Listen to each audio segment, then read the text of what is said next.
Everybody on the planet that is alive at the same time you're alive is your graduating class. Every single person plays some role in your life. So we're all learning from each other and how to come into balance. But remembering that the diamond's already shining, the facet's already clean. You're just figuring that out.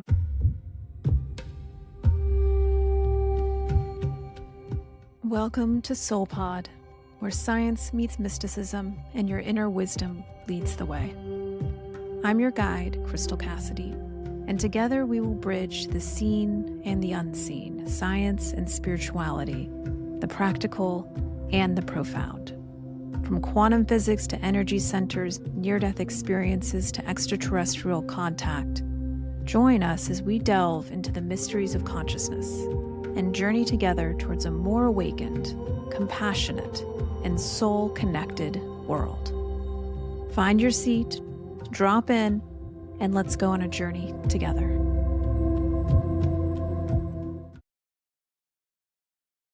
Welcome back to Soul Podcast, Light Beings. So excited to be with you again here today. And I am joined by Linda and Cat. Welcome back, Linda and Cat. Hey, hey. Hey, guys.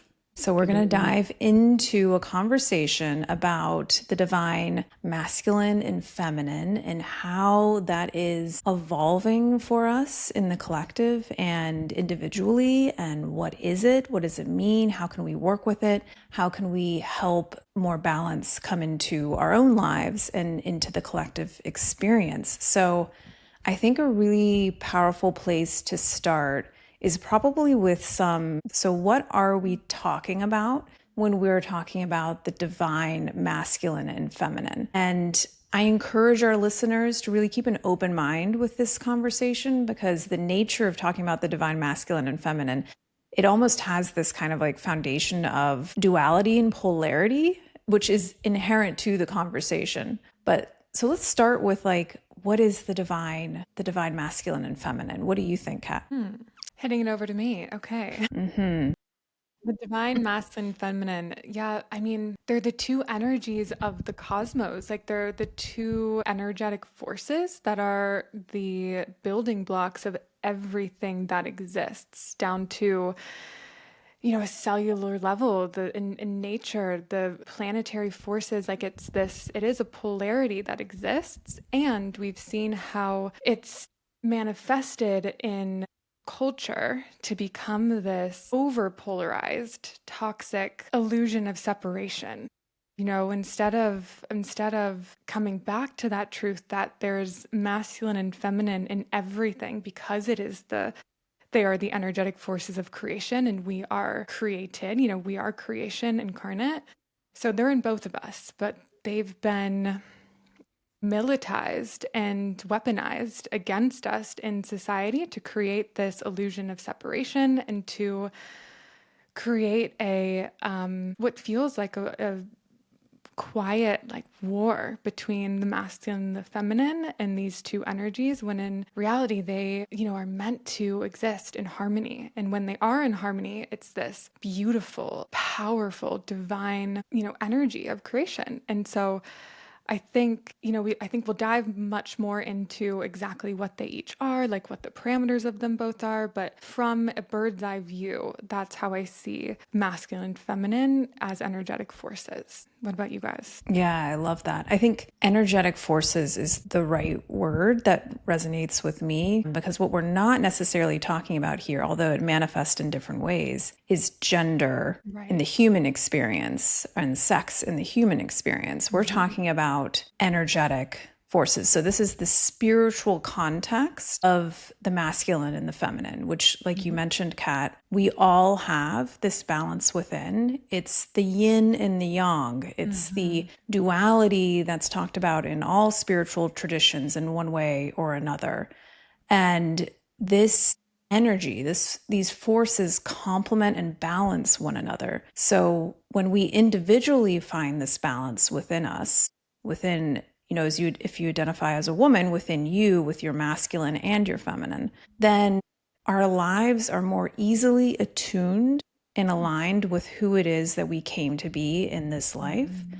And the soul is a perfect mix of both of these energies. They're completely balanced and integrated. And really our job, I think, in a lot of ways in our human incarnations is to balance these energies in creative ways. And how we do that for each individual is going to be unique. Like we've talked about before, we all have a unique energetic constitution that we come into this realm with. And so we all are going to have our own unique journey, no matter who you are, into this balance. Right. And so having some curiosity about how am I activating my masculine? How am I activating my feminine? How am I maybe having some, I don't love the word toxic masculinity or femininity. It's more like darker sides or unhealed sides to those energies and how they show up in my life.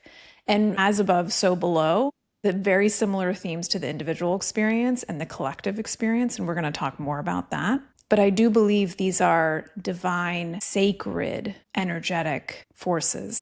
Mm-hmm. And it's almost like birthed out of the original Om, or the original primordial sound. Is we're talking about this and that, light and dark, masculine, feminine, and neither is better than the other. Also is, I think, a really important thing to say. What's important about the masculine and the feminine from a spiritual perspective is the balance between them, not necessarily one or the other. And so if we come at this exploration of the masculine and feminine from that perspective of balance, I think that helps to kind of ground the exploration and ignite more curiosity. So this isn't a he-she conversation. This is a yin-yang conversation. Mm-hmm. How about you, Linda? Yeah, I mean, I always like to remind people we live on a polar planet. You know what I mean? We have the North Pole, the South Pole. There is always going to exist polarity in everything we do, but that doesn't mean that the value of nuance isn't significantly more profound. And like you're saying, like there is a balance that has to be struck here. And I agree with you. That's funny when you said that the term, was it toxic masculinity is the term that you said didn't resonate, and toxic femininity. Mm-hmm. I love that angle of it because I love the idea of exploring whether or not the existence of something necessarily means it doesn't have value, right? So like the concept of toxic masculinity as a diehard feminist obviously bothers me. But at the same time, I know that there has to exist that level of quote unquote toxicity in order for us to see the nuance here. This is going further into the idea that we live on a polar planet. And the existence of extremes implies that we can find a balance. And there is always going to be a significant value to anyone's journey when they can find that balance and that uniqueness in them. And I wanted to, something that came through as you're both sharing is this idea, like as we explore this conversation, double clicking on, they both exist within us. And in our rejection of one, we're rejecting our wholeness. Like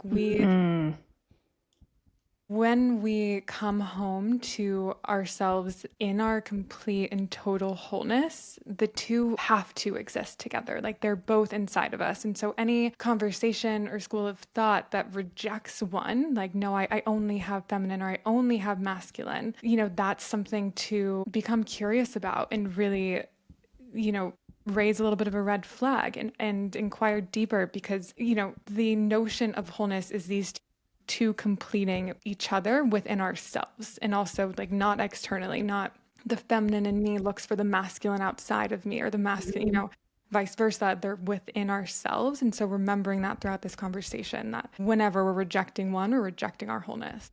I love that reminder too. I love the reminder that embracing your divine feminine does not mean you have to find your masculine counterpart. That, right, in fact, can probably be categorized as codependency. And you know what I mean?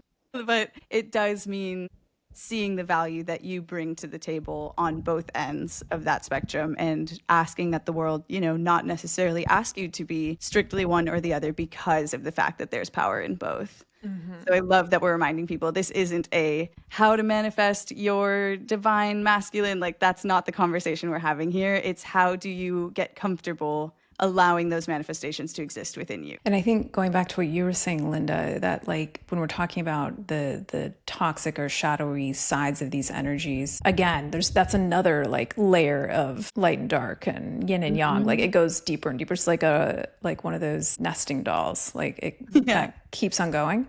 But it's similar to when we think about the levels of consciousness too, when we talk about that. And it's like the lower levels, if you even want to call them that, of consciousness, of shame, of guilt, of fear, of resentment, of frustration, like those aren't bad that we have those, right? Because to your point, what they do is they helped us to become more aware. And we start to have increased capacity to choose from there. So they all serve a purpose. Like anger serves a purpose of showing you what you care about. And like we can get curious about anger and discover what it wants us to know. And same here with when we talk more about it, and we will in a second, about the wounded sides of these energies. That's something to keep in mind. But before we do, I would love to do a little bit of an historical kind of gut check here, because I want to frame up like we're in a very interesting time as far as this three-dimensional time and space, right? Everybody can feel it, especially if you're listening and you're in the spiritual space, you can feel that something's changing right now. And we'll talk more about that, of the divine feminine asking to rise, to be seen more. We all know for the last hundreds, if not thousands of years, that the masculine has been in power. The masculine has been the kind of prevailing energy, not in every culture, but at a really high kind of planet Earth level. And especially in the last, 2,000 years, if you want to put a time frame on it. So we have all of this momentum. And when we talk about energy and transformation, I think we also have to acknowledge that momentum. Anything can change in any moment, but especially from a collective standpoint, it's important in this conversation, I think, to acknowledge that momentum, which is kind of delivering us to this moment that we're in now, where we're getting to, with this awakening, with increased awareness in ourselves and of the collective, we're getting to choose. And the more conscious we can be of how we're inviting the masculine and feminine into our lives, I think the more opportunity is there for all of us. So there's so much to this, and we're not going to be able to cover all of history here. You can think of it very, very broadly of like, there's certainly been some civilizations that have put on the pedestal the feminine in certain context. But in most, especially, we hear a lot about, I thought this was really funny, and having a fascination with ancient Rome. And I've tried to understand, I'm like, why is that? Even my husband like loves some ancient Rome. And it's like, it's kind of that moment where men were in this kind of height of the masculine, but the feminine didn't have a lot of space and power. And this age of like the rational, the mechanization of society, and the efficiency increases in society over time, it's really been a lot of structure, which the masculine brings structure. We'll talk more about that. But, and this is achievement, this is control, this is hierarchy, has really been the kind of container for the energy in the prevailing past. And we're reaching a new moment where that container is not necessarily what's going to hold us moving forward. It had its pros. It definitely advanced the evolution of our species in certain ways, but something new's asking to be born. But I'd love to pass it to you, Linda. How do you think about the broad history of the masculine and the feminine from an energetic standpoint, and how it's delivered us to this moment? Yeah, this is why I love this podcast so much, because I will die on the hill that you cannot talk about spirituality without talking about sociology. You simply cannot. Everything that we believe, everything that is talked about has a sociological root. You can't talk about most things in life without talking about sociology, But it's interesting when we really think about the current feminine rising that's happening and compare that to previous experiences of it, there is a much more intense rejection of masculinity that's happening, and that's creating this quote unquote male loneliness epidemic and all of these phenomenons that I maybe would argue has been around for much longer than recent years. I do think the male loneliness epidemic goes back a while. It's only just now being examined and looked at.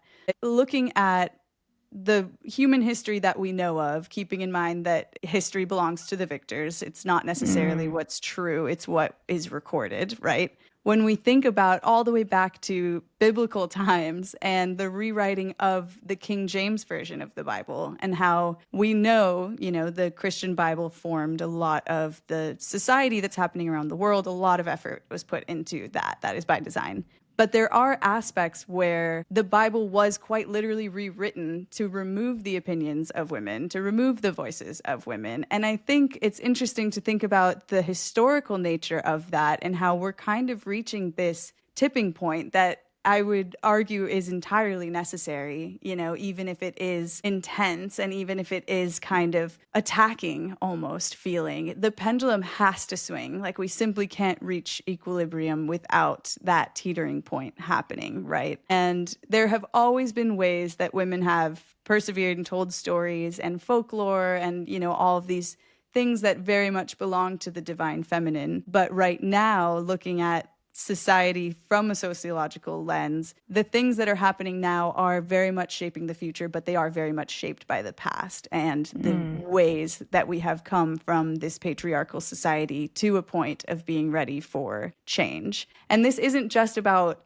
women having more of a voice. This isn't just about women gaining the right to buy their own homes in the 1980s or the right to open their own bank account in that same time frame. This is also about, men being able to own their feminine qualities as well. And the entire gender spectrum being a more flexible, more talked about thing. So that's where my mind immediately goes, is just that reminder that we are here both by design and in retaliation of the design and for an ultimate purpose. And it's kind of the thing that brings me comfort. When the patriarchy and the manosphere and all of those things are up to here on me, the thing that brings me comfort is this idea that it has to get extreme before it can get better. That's always how history has unfolded. But yeah, that's the broad stroke things that come up. What comes up for you all? I mean, I love the way that we're laying it out in this timeline, and especially with a sociological and cultural undertone, or just like awareness. Because at one point, society was a matriarchy. At one point, high priestesses and oracles were the center of society. Like, they were the pillars. Like, you don't decide to go to war until you meet with the oracle, meet with the high priestess, and, get their insight, their downloads, Mm-hmm.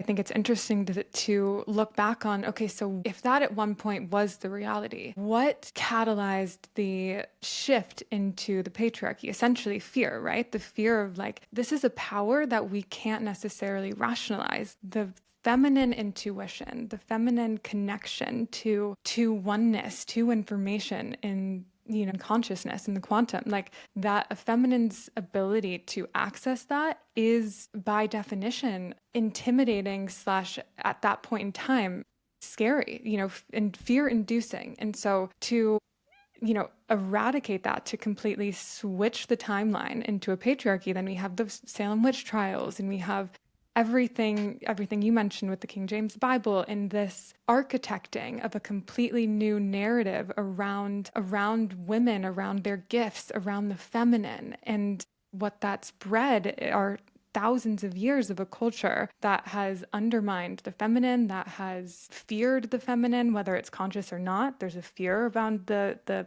power that exists within the feminine archetype and within our ability to create life. And then you see, I think, when you move more into like modernism, you see this retaliation. Now we swung the other way into an extreme feminist movement where we completely rejected the masculine, where a woman is meant to do it all, have it all, surpass any man. And yes, a woman can and has the right to, but it was with this undertone of like stepping on the masculine with your stiletto. It was such a visceral movement that swung in the opposite direction of, like, we have this extreme patriarchal architecture, and now we've come the other 180. And what we're finding is neither of the extremes, like we talked about at the beginning, neither of the extremes are going to lend to harmony. There has to be a blending and a balance that exists between the two. And that's why I think we're at this point in time where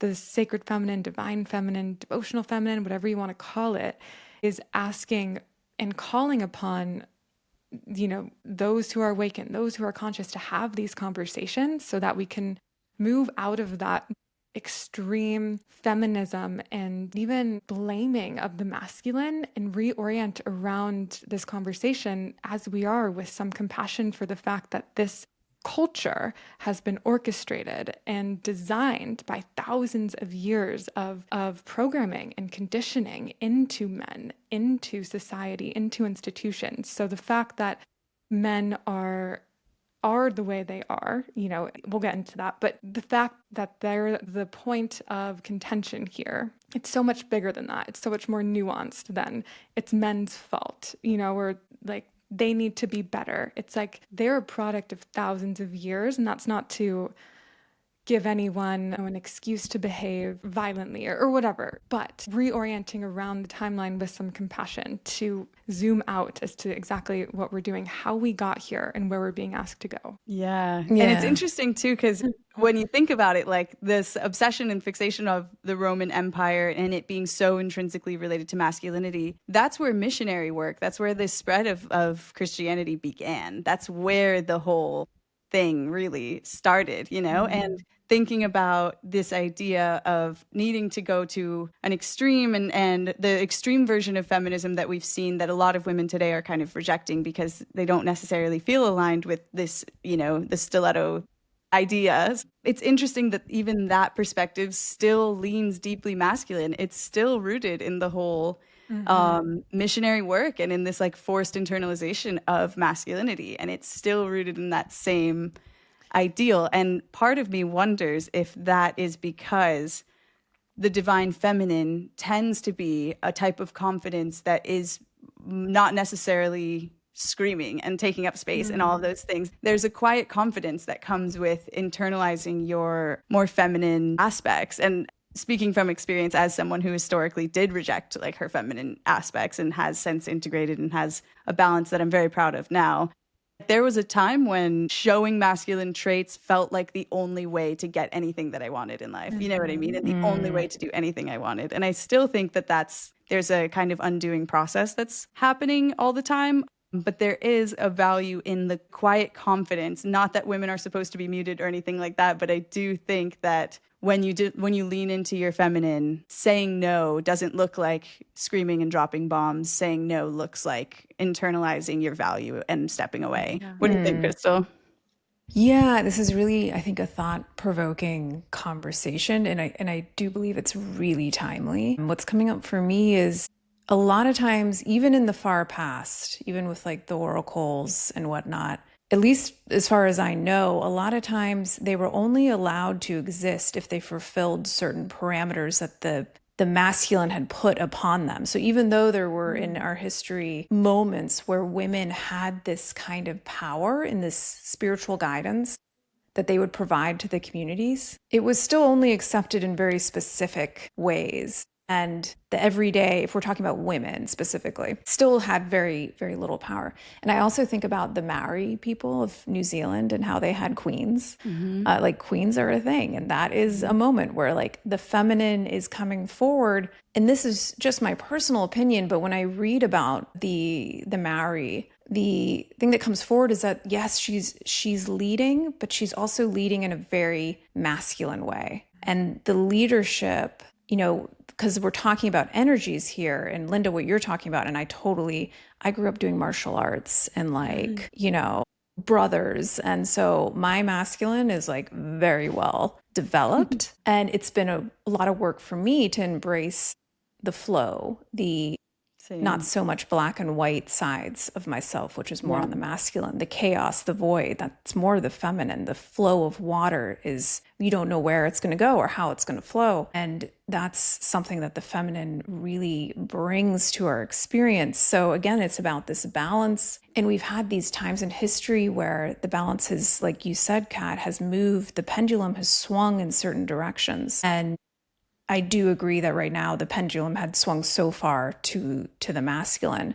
that the feminine is trying to bring it back. But the thing about the feminine is that, to your point, Linda, like there's this different way of stepping into power that's not going to look like the masculine, but it also can scare the masculine, because the way they perceive power is if somebody rises, someone else falls. That's the zero-sum game of power. Did you see that play out in so many places in our current lives that I think we forget that it doesn't have to be that way? For somebody to rise, for a species to thrive, like all humans on this planet, doesn't necessarily mean that others have to lose in order for that to happen. So it's a complete paradigm shift and association or orientation to power that the feminine is trying to bring forward right now, but it's really hard because we don't see a lot of it modeled yet. So you're bringing forward something that nobody's seen. And so it's really hard to bring that vision to life when you're surrounded by so many patriarchal masculine references. Yeah. And so it requires so much imagination right now and new types of thinking, which again, we're talking about the divine feminine rising here. It doesn't mean the divine masculine is falling. It means that we're all rising together, and the divine masculine has a responsibility. I will say that, like my inner feminist will say that, like there is a responsibility for sure. to the masculine to allow and help the feminine come forward in themselves and within the collective. And the feminine has a responsibility to hold the masculine as they transform, as this energy transforms, as it transforms within ourselves. Like I'm holding the parts of myself that were over masculinized in my energy. It's not necessarily in shame or in judgment, but just in awareness and like loving those elements of myself and that part of my journey. Like I love that part of my journey is understanding my masculine and bringing it into more balance and allowing the feminine to flow. So it's a very powerful conversation that we're having. Yeah, I just want to flag real quick. When we say hold space for the masculine, we do not mean stay in relationships where you are undervalued, underheard, of those things. You know what I mean? I remember like growing up, don't sacrifice your power. Yes, don't sacrifice your power. Like I feel like so often it's like, oh, the properly feminine role, the women's role in the house is to be the nurturer, be the caretaker, and sometimes that goes to an extreme, you know. So just That's flagging the shadow that real side quick. of it. Yeah, exactly. Absolutely. Because your internal masculine energy is likely going to be screaming at you to walk away, and your internal willingness to set boundaries. And it's also interesting too, and I love that you brought up there's some creativity needed here, because going back to the idea that history belongs to the victors here, there's a lot of indigenous societies that weren't necessarily a matriarchal, but were what's called like matrilineal, something like that. So it's like kinship and property and things like that were followed through the women's side of the line, and women held high positions in society. One example is the indigenous people of Cuba were like this, and women held high positions in society, but it wasn't necessarily a matriarchal society in that women had more power. There was a redistribution and a balance that obviously got lost when Spain came over and took over. Have you guys read Woman Who Run with the Wolves? Yeah. It's been a while, but yeah. I just started reading it. Oh, nice. 4 nights ago or something. And it just makes me think, as we say that it requires creativity, the whole premise of that book is it's using myth to point to the parallels in the development of the feminine archetype and the multifaceted nature that is. And so it makes me think that, like, yes, it requires creativity because we haven't seen it in wearing modern clothes, and it exists in our DNA. Like we are made up of these archetypal truths, like feminine and masculine. And so it's like similar to spiritual awakening and a lot of the conversation we have, where it's like it requires an allowance and a remembering of the fact that like these myths, like the truth that exists within these myths and what they're pointing to, like that is in us, that is in all of our DNA, that's been, that makes everything. So yes, it like requires a a radical amount of vision and creativity, and we're not recreating the wheel. We're not inventing something from nothing. We're calling upon a truth and, and a knowing that's already inside of us. Yeah, that's such an important reminder, is that even though we're talking about imbalances in our world and within ourselves, ultimately your spirit, your source is perfectly balanced. Like, it's just like what you're saying, when you're awakening, you're already whole. You're just remembering that you are, and you're letting go of anything in the way of your wholeness. Same, I think that's so important to remind everybody, is that there's nothing wrong with you when you're going through this kind of rebalancing. It's the same with your awakening. And so give yourself a lot of grace, everyone. The masculine, if you identify more masculine or feminine in your energy, giving yourself so much grace and space. And we're all in this earth school together. I love this concept that's coming back up for me recently, that everybody on the planet that is alive at the same time you're alive is your graduating class. You're all learning from each other. Every single person plays some role in your life because you're walking the planet at the same time that they are, from a human perspective. So we're all learning from each other and how to come into balance from this like three-dimensional experience, but remembering that the diamond's already shining, the facet's already clean. You're just figuring that out. And that's part of the experience of growth and evolution, is finding your way there. So let's talk a little bit about what the divine masculine and feminine is. I've got my list here, but I'd love to hear what you all think and if you agree with this. And then we can talk about the shadow aspects and maybe even share like how we personally have like navigated this like balancing within ourselves. For the divine feminine, I've got that intuition is an element. So intuition being knowing without needing a reason to know. So it's not logic. The divine masculine can be a little bit more linear. So intuition, receptivity, it's like being able to receive and nourish. This flow aspect, this like watery aspect to the feminine. This like, I think this is kind of powerful and cool, but like the void being a feminine characteristic, this kind of like chaos, but in the context of creation, of there being no form. But from that no form comes births something. And of course, creation and nurturing, I think that's pretty well understood in the divine feminine. And I think that along with this chaos, this divine chaos of possibility, which birth comes from, is this mystery. Again, it's this kind of non-linear energy, and it hasn't yet maybe found a form. And then, so I'll stop there. What do you all think about the divine feminine? How do you relate to it? Those all resonate. I feel like that was like spot on to me. That was everything I was thinking already. Yeah. Yeah. I feel like you nailed it. One that comes through for me is this idea of sanctuary, and like divine feminine being this, exactly that, sanctuary for self, for others. Like it's this energy of like come in and let go, like this safety and this like this, it kind of goes back to nurturing, but this like enveloping in, that's another word that just came through, but I think you nailed it. Those are all resonate. Enveloping. I like that. And this also, before we get into the divine masculine, it makes me think that like in the girl boss era, because I was definitely, I like read the book. I watched the series. Totally. Like I was like, let's freaking girl boss. Yeah.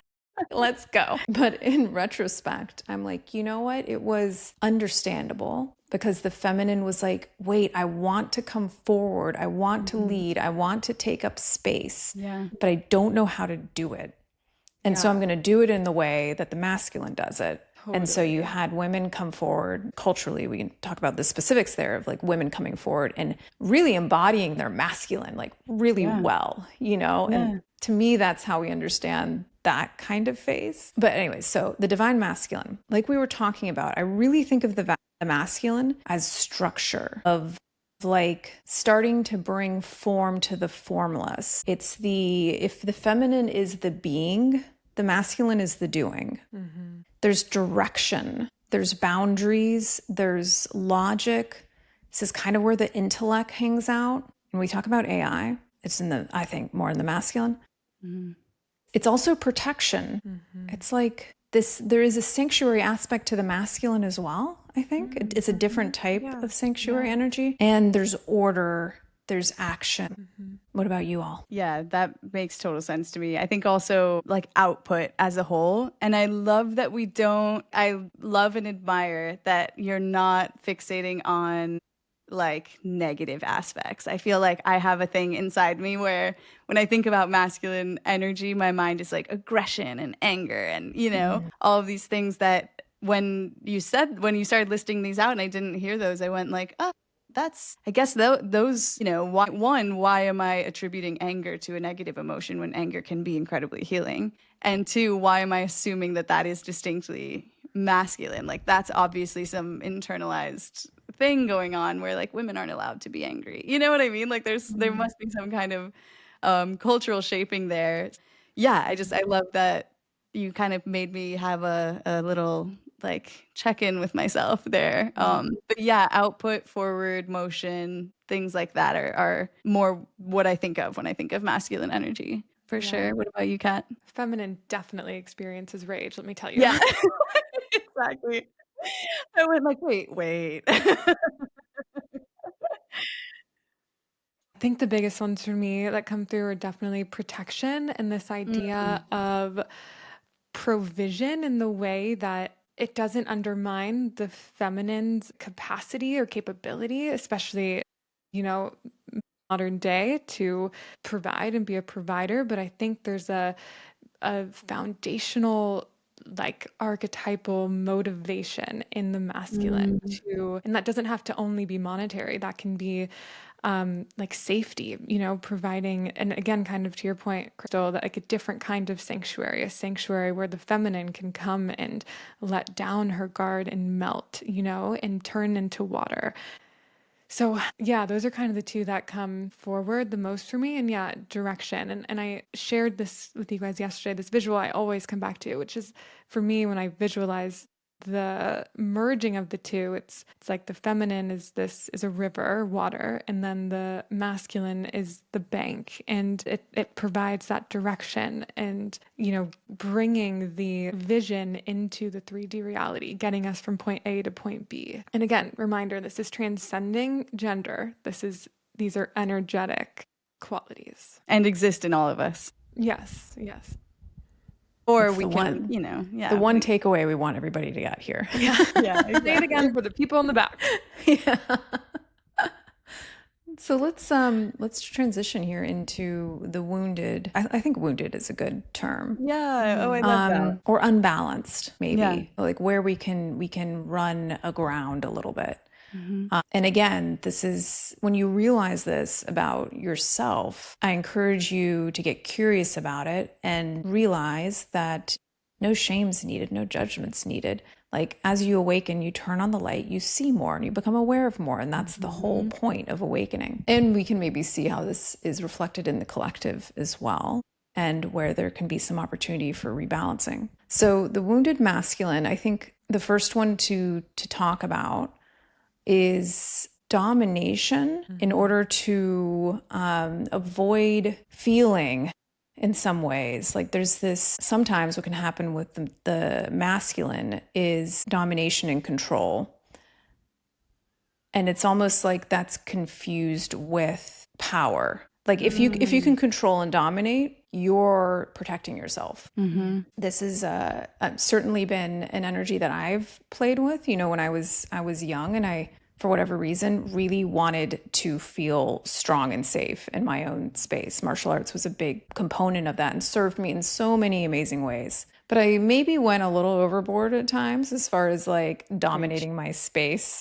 And maybe even like punching people in the face I shouldn't have, and that giving me this sense of control. And in some ways it's powerful because I was taking my power back maybe a bit energetically. In other ways it was maybe not serving me, And so a lot of times I think this is the other wound of the masculine, is feeling threatened and having a reaction to softness or femininity or the kind of chaos that I was talking about, where it's the unknown. The masculine can get really uncomfortable with that softness, with stillness, with the unknown. And this, I think we can see in our collective experience as well. It's intimidating and it's uncomfortable for the wounded masculine. What do you all think as far as the wounded masculine? Yeah, I mean, I feel like that idea of the biggest and fastest way to flag it is when there's a superiority inferiority conversation happening. Like that immediately tells me that we're The talking ego. about wounded masculine. Yeah, or just like the feeling the need to define who is superior versus inferior, who is subordinate versus, you know what I mean? Yeah, hierarchy as a whole, I feel like is very rooted in wounded masculine. Because if we could zoom out and feel more of a sense of trust, you know, we wouldn't need to have that hierarchy in order to feel good about ourselves. I think retaliation is another one where when someone is more interested in lashing out than in sitting in the discomfort on their own, that's talking about wounded masculine very at the surface, you know? Yeah, because an ideal balance is when you can not feel that need to retaliate, but instead know that your internal self, your internal feminine self, more than likely, is the one who is completely capable of your nurturing as well. Those are the ones that I think of immediately. But Kat, what comes to mind for you? Yeah, I mean, I think we're covering a lot of the bases here. I think just to echo, like what comes through for me is a that sense of domination, like conquering. Conquering. Pooh. Yeah. It's a huge word for a wounded masculine of like, I mean, what we've pointed to earlier, like there's one person who can come out on top. Like I survive and that's it, you know? Yeah. An inability to stand in their, I guess like when we talked about earlier, like the sanctuary being this place where the feminine energy can come and melt, release, you know? An inability to hold all that is. And so then there's this like short circuiting and anger that takes place at any sign of emotional connectedness or emotion in general. And you know, I think it's such a bigger conversation, like we've pointed to, as to how many thousands of years have created a culture and narrative that pedestalizes a masculine who is only in their wounded masculine, who is only successful or only latches onto these external identities of, you know, titles, money, control, like being emotionless, you know, like we've just pedestalized and celebrated and glorified that for so long that I think men are just so confused and so lost as to how to be in their body, how to actually be in a space with their other male peers and be like, no, I'm sad, or I'm or like cry, you know, or experience anything other than this just pillar who has it all together, who only cares about, you know, work or success. It requires a lot of compassion for, and again, that's not to negate the consequences of the wounded masculine that we've all experienced, you know, it's not to negate that, but in a way it requires a lot of compassion for the fact that, like, can you imagine, like, we're so like God, we're given no. so much permission in the feminine to feel, you know, to like, and can you imagine not being given that, like being told that to be a man, it means that you fight, it means that you join the army, it means that you know, only exist in this certain way. And all of the souls that are born as like artists and feelers and sensitive beings that aren't given the permission, it's like, fuck, I'd be wounded too.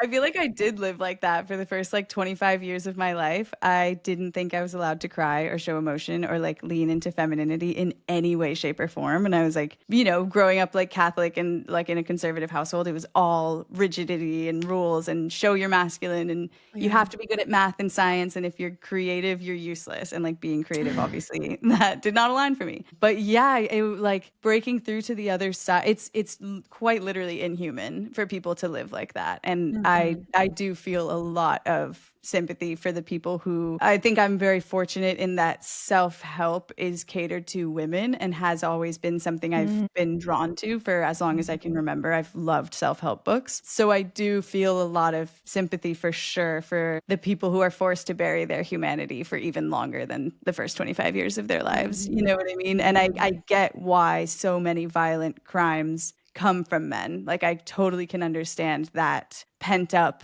rage or that like pent up need that's not being met that eventually can't help but explode outward. Not to say that men shouldn't be held accountable, because obviously, but Totally.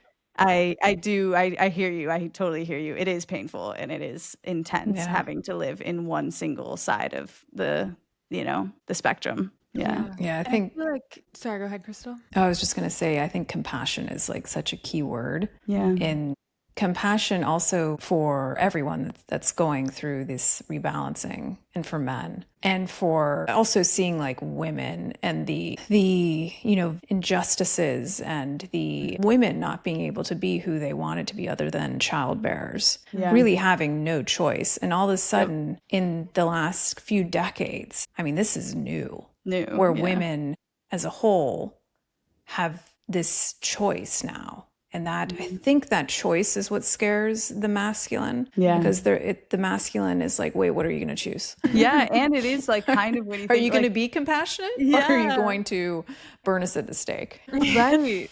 It is really interesting to look at the evolution of how women have that choice now in a way that even our moms didn't really have that choice. Totally. You were going to be ostracized if you didn't choose the childbearing family path. And I feel like I have so many friends whose moms are like, yeah, quite frankly, I didn't want to have you, but I did. And I'm so glad, and you're a great blessing. But like, you weren't my ideal choice. You know what I mean? Like, it was kind of forced upon women in a huge way. Childbirth was like also almost a death sentence. Yes, totally. I mean, it still is high likelihood you would not make it through childbirth. So totally. there's so much there. And I think just to double click on what Kat's saying here is that compassion for yourselves. Yes. And everyone with your graduating class on this planet that's going through this, have the compassion is going to carry the transformation. It's going to be the vessel, the new container, maybe. I just got a big chill with that. Like a new container that can hold this transformation is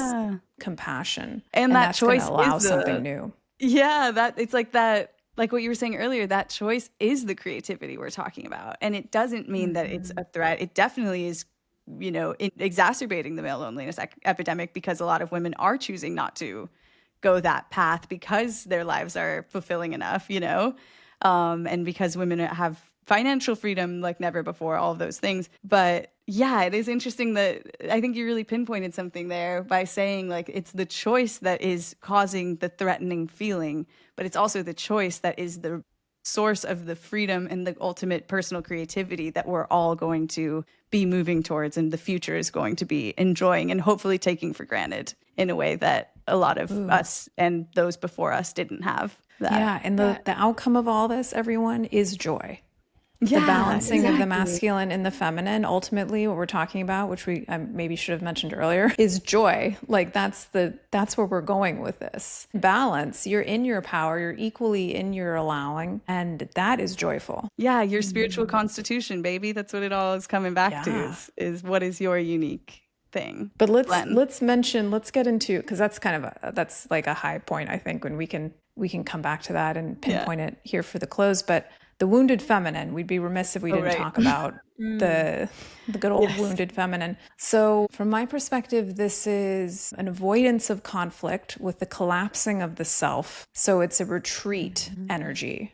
It's retreating into the background. It's people pleasing. And again, we're not talking about genders here. If you identify with the masculine, you could be experiencing these feminine wounds as well. It is waiting to be saved, not claiming your power. So there's a lot of third energy center unbalancing, and there could be more manipulation instead of expression. And a lot of this can also apply in different ways to the wounded masculine as well. Like, I think loneliness is something that can happen with the wounded masculine and the wounded feminine, because loneliness really is a forgetting of who you are, because ultimately you're connected to everything. And when you know that about who you are, then you're never really lonely. So loneliness is that disconnection from your higher self. But the wounded feminine is asking to be loved instead of activating that love within the being themselves. That's another kind of forgetting of who it is that you are. What comes up for you all with the wounded feminine? Deservingness, I feel like, is the first thing that comes to mind for me. I feel like a not feeling that sense of deservingness. Because to me, feminine energy, unworthiness. Yeah, exactly. Because to like me, the inability to receive. Exactly. Like femininity is, or the divine feminine is about being so rooted in who you are and your truth, and just so rooted that you can't help but feel worthy and deserving of the things that you're seeking, or of the experiences that you want to have, or expressing yourself in any way, shape, or form.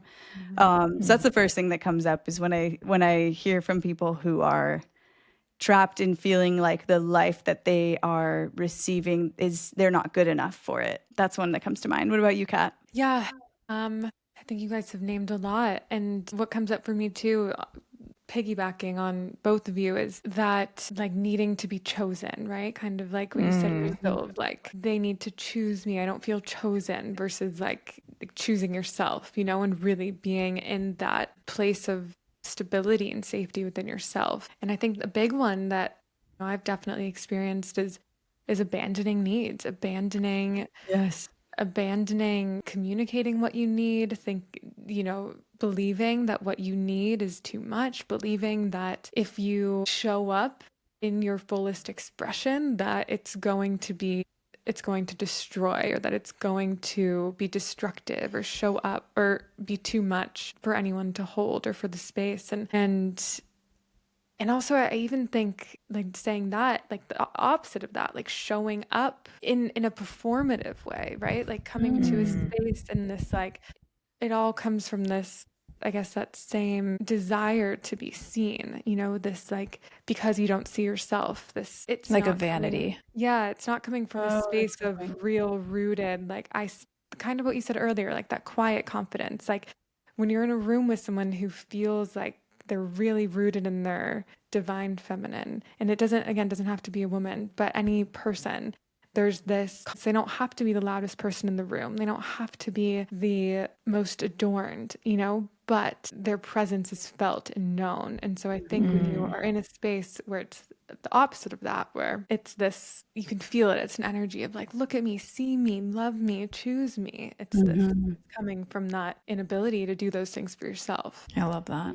The other thing that just came forward for me from the divine masculine, if we go back there for a moment, is extraction. This extractive energy. It's a consumption energy without any regard for balance or sustainability. And not just like in the physical realm, but in the energetic realm of just take. And there's like a lack of reciprocity, maybe. I don't know if that's the right word, but that's what's coming up.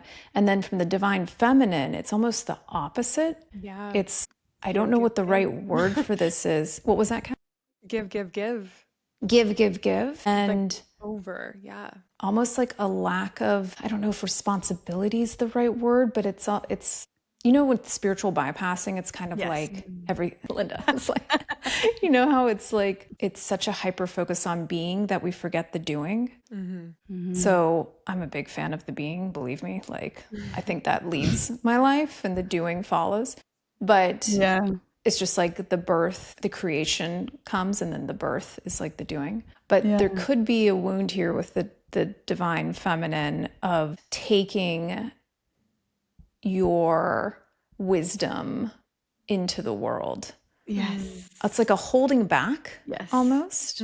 Yeah. That's such a good point. Like it also quiet. Yeah. It's like a muting of yourself. Like peace isn't passive. There's an element of action required. You have to make choices in your human incarnation. And Yeah. the divine feminine can relinquish their power sometimes in that realm. Yeah, totally. And I almost feel like this is also where that conversation around the idea that we all have these aspects within each of us becomes especially, this is like such a great example of what we mean by that, because you can be someone who feels stagnated and who isn't taking the action that they know they should be taking. There's a sort of entitlement that comes with thinking, Ooh, oh, I can yeah. just sit back and like I will receive because I'm in my divine feminine. It's like, no, no, no, no.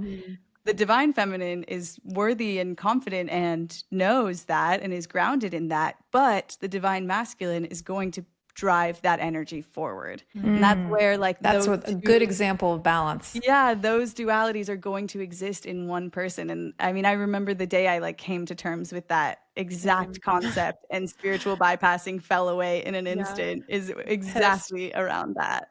You Like, know, around being like, shoot. wait, no. To Yeah. sit back and expect that the universe is just going to drop things in your lap because you ask for them. Like, we're talking about a wounded masculine here, you know what I mean? And we're talking about a wounded feminine here. And there's a balance to be had. Yeah. Absolutely. And so there's so much more that I feel like we literally could talk about this like all day long. And if you have any questions for our listeners, drop them into the notes, and we'll maybe loop back on this conversation. But to close out the conversation, what do you all think is the opportunity right now for the divine masculine and the divine feminine when we're talking about this balance? Yeah, I think the opportunity is really to remember that wholeness and the power and peace and harmony that exists there. And in doing that, like instantaneously, the wounds come forth, and like it's much easier for them to dissolve. It takes practice, it takes devotion, it takes a deciding that you want to step into that wholeness, that you don't want to exist at one end of the spectrum, which is if you feel like you're one of the data points in the male loneliness epidemic, or someone is, or you feel like you don't know how to lean into either one of these energies, deciding that that's available for you, and that it is who you are. It's a remembering that takes place. So I think the opportunity is just in knowing that there's a choice, and knowing that you're not meant to be compartmentalized into feminine, masculine, gender. Like, you're not meant to be compartmentalized. You're meant to come back to that within yourself and be whole. Amen. Yeah. I think, what is the opportunity here? That's a good question. Yeah. I think, yeah, I mean, it's really at the root of it. If we feel prepared and ready to do the self-exploration necessary to come to terms with that balance in us all and accept the times when we're going to exhibit the toxic end of either one. I think the opportunity really also is zooming out for a moment and recognizing that this is part of evolution. This is part of, the challenges that we're in right now are part of what's evolving into something better. We just have to trust that, And then also, like I was saying, like just an invitation for everyone to explore what makes them them. You know what I mean? Like the trad wife movement is not an example of divine feminine, right? And I do think that there are elements of wanting to explore masculinity and shame around wanting to explore masculinity that are being rejected there. At the same time as there's the male loneliness epidemic and public violence and things like that happening, is very much an invitation for the men who are feeling suffocated to explore what they're not expressing in themselves. Obviously, also the attack on people of diverse genders has to do with this too. It's all about this desire and this need to secure safety in certainty being something that we're all letting go of collectively. We all are getting to explore nuance, and we all are being invited to not, like I was saying, categorize and compartmentalize, even if that's what feels safe, because our very polar brains want to categorize and make things feel safe for us. Getting comfortable in the uncertainty and knowing that we are defining our lives on our terms, and that is going to have a ripple effect greater than we can possibly imagine. That's what I think the real opportunity here is. And honestly, also, let's stop policing. And so I wonder how much opportunity we're having to kind of build our own fences, build our own domains, build our own creative expression of life, and settle into that without feeling the need to, change everybody else, right? When you say policing, I'm just curious, do you mean like judgment? Yeah, it's interesting to see. I feel like recently there's been this kind of like cancel culture is flaring up again. You know what I mean? And I wonder how much cancel culture plays into, and especially given that cancel culture tends to choose women of color. I mean, that's like already a known thing. But I do wonder how much this resurgence of cancel culture and anger and, wounded masculinity coming up has to do with embracing the feminine. Yeah, it's another aspect of the pendulum swing that I can't help but want to examine in like a sociological and spiritual lens, Yeah.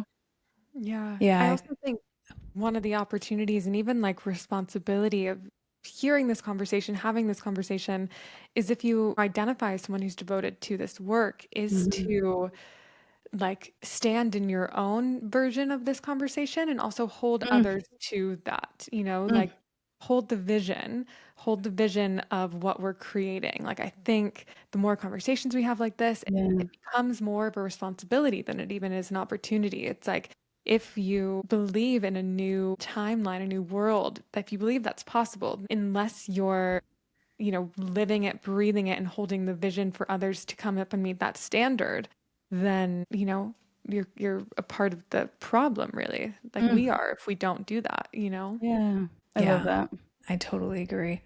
And I think the opportunity here is so much unlocking of human potential. Oof, yes. I think the opportunity here is even bigger than we may be yet aware of. And when we start to think about, instead of, I think what Linda, you're also talking about is like, yes, there does need to be an energy of responsibility and account taking for sure. But I think what we need even more of is, and I think this is the divine feminine's in all of us job, is the visioning, is in the chaos, in the confusion, in the unknown, in the unraveling. What can be birthed? Like we need more visionaries to hold this new energy. And we are really good as humans in looking at what we don't want, what isn't working. And that's important, right? We need to be aware of what's not working. And this conversation is highlighting some of that. But also, what's the possibility here? How could the divine feminine in all of us rise together? And what would that look like? And I think there's an opportunity here to hold all of ourselves through this process. There's an opportunity here for if you have the courage to do this work yourself and to shine the light on the wounded parts of yourselves, that there's such a release of suffering. And this is also like generational, like karmic releases we're talking about of the divine feminine masculine. Like this isn't just this lifetime work that we're talking about. This is big. This is meaty. This is juicy. This is the alpha and the omega we're talking about. And so because of that bigness, the opportunity is equally as big. And so as we as a species step into our balance of the feminine, I really see an opportunity for sustainability. I see an opportunity for our species to actually live in harmony with the planet that we're on. I see an opportunity for less conflict and more collaboration and understanding and curiosity and exploration and art and creativity and just creation at the highest of levels. And when the masculine and feminine are balanced, the space between idea and inspiration and manifestation becomes so short that it becomes really exciting. Yeah. And that, I think, is the vision that is possible for our species. And then we can talk about, maybe meeting our galactic brothers and sisters that have figured some of this out. So I think there's joy, there's creativity, there's just so much here in this work. And for each and every person who is doing this work of balancing these energies, I commend you because it's not easy, but it's going to be so, so worth it. Yes. Wow. Mic drop. But on that note, we'll close today's chat here. I think this has been one of my favorite chats on the podcast so far. And I think there's so much magic and healing and medicine in this conversation. Linda and Kat, Truly, thank you so much for exploring this with me today. Thank you guys. I'm so inspired. I'm going to go journal on this. Until next time, light beings. Yay.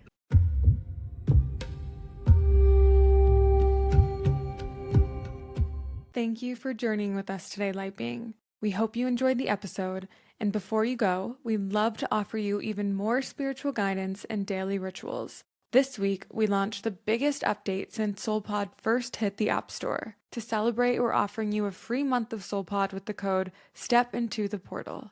Your SoulPod home has been completely reimagined with even more ease, more rhythm, and more room to grow.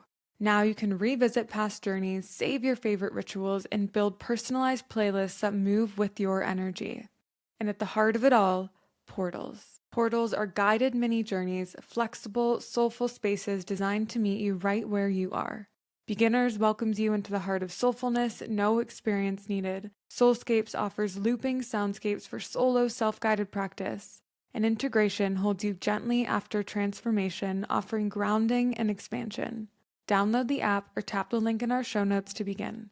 We'll see you inside.